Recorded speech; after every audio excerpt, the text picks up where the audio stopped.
Blog Talk Radio.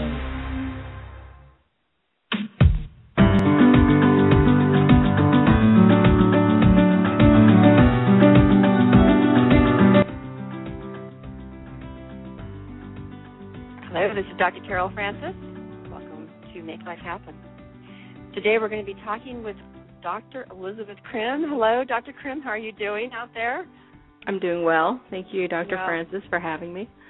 I'm glad you're here because you both represent the stable force of psychotherapy as it's done in the Western world, as well as you have a very broad way of looking at healing and health and emotional and mental well-being.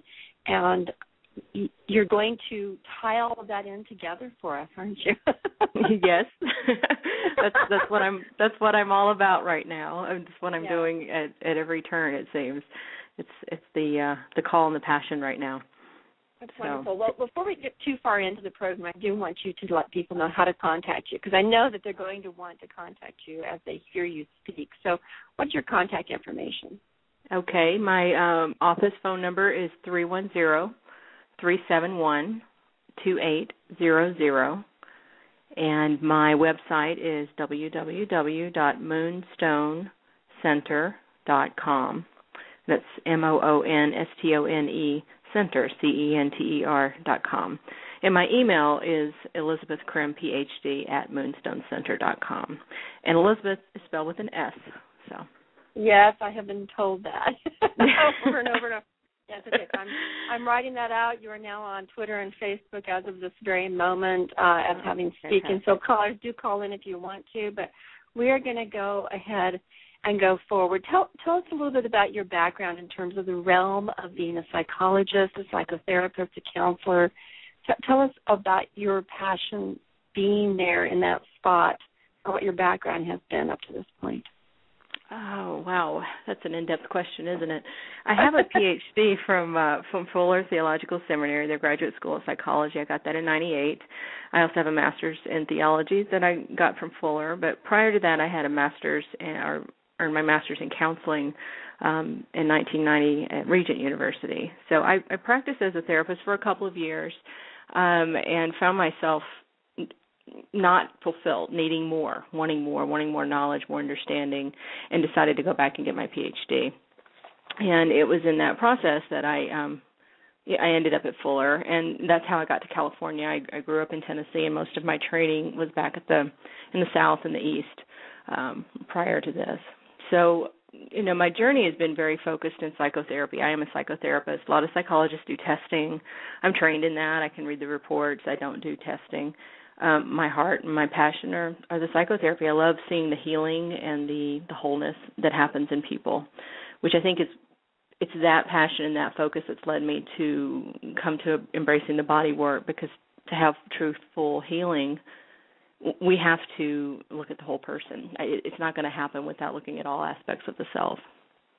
So what do you mean by the whole person? Because that's going to have a different definition for anybody that's living their life. So what is your vision of the whole person? Well, the way I understand people now, even back, when I first started as a therapist, I remember in my training, one of my professors says, "How do you define health?" And the word that came to mind even then was balance. And I don't think I fully knew what that would mean to me later. But now I see that as more of balanced and integrated between, with Moonstone Center, which I'm the director of, and in my practice, when I look at people, I see them as mental, physical, emotional, spiritual, and relational beings. And that it's all those aspects that I am seeing when I look at an individual now. I don't necessarily specialize in each of those areas. I definitely think psychotherapy attends to the mind and the emotions and the relational aspects. It can relate to the body, but, we're not trained as psychologists to be attending to all the physiological processes necessarily, unless you're neuropsych. But but I'm looking at the person in all those realms and expecting to attend to them in some way. And how I'm doing that is through creating collaborative treatment teams with other like-minded and strong and respected professionals in the disciplines that I'm not trained in. So the person comes into you, and they are, let's say, emotionally depressed or anxious. Let's go for the two of the most common reasons people get treatment.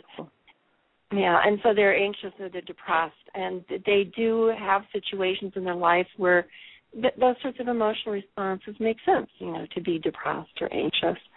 How would you take?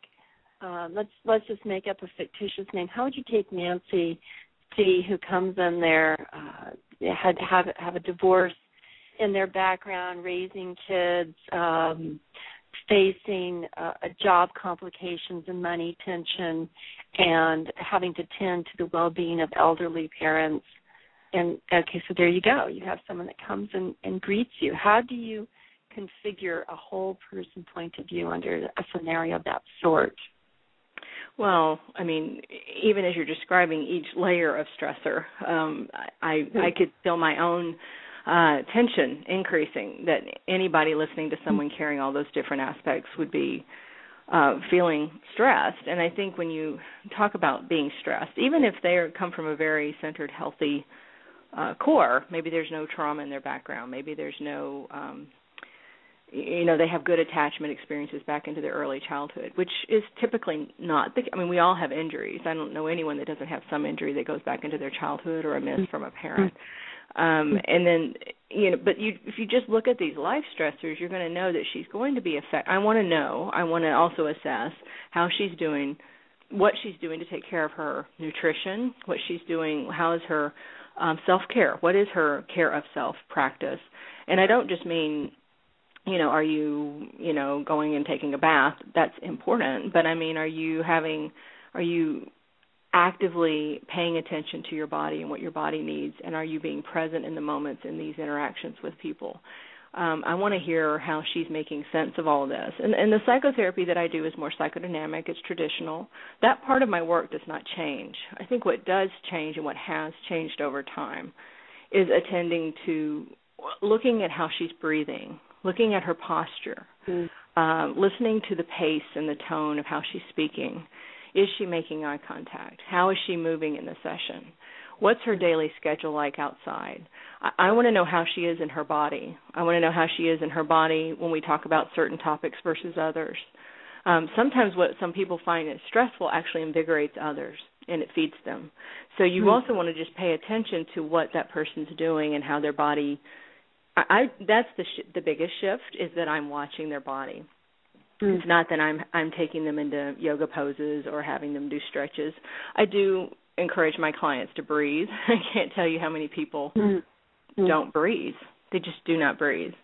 And even asking someone to breathe who's struggling with major anxiety or depression or going through a trauma, that that fight or flight mechanism has them catch their breath, and they kind of live in that sustained on alarm state. And watching that in the therapy session, I'm wanting to raise their awareness not only of their emotional process, but what their body is doing and how their body is expressing that emotional process.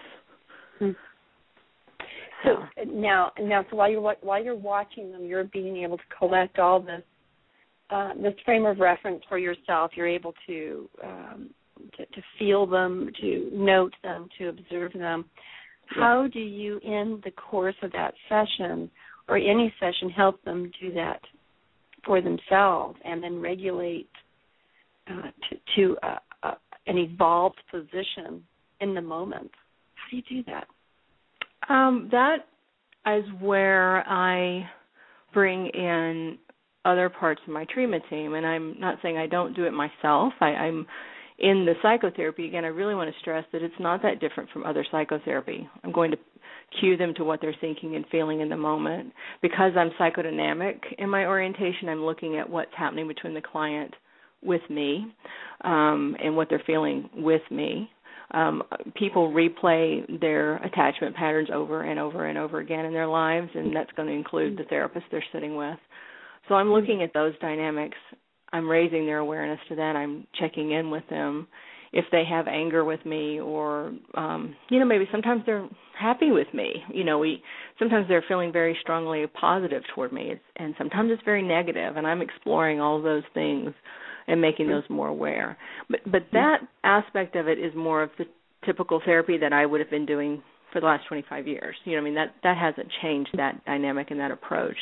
But what's different is that I have a treatment team now, and this is where Moonstone Center comes in. It's kind of evolved into a whole team. It's a network of independent professionals, and I have a yoga therapist who I trust completely,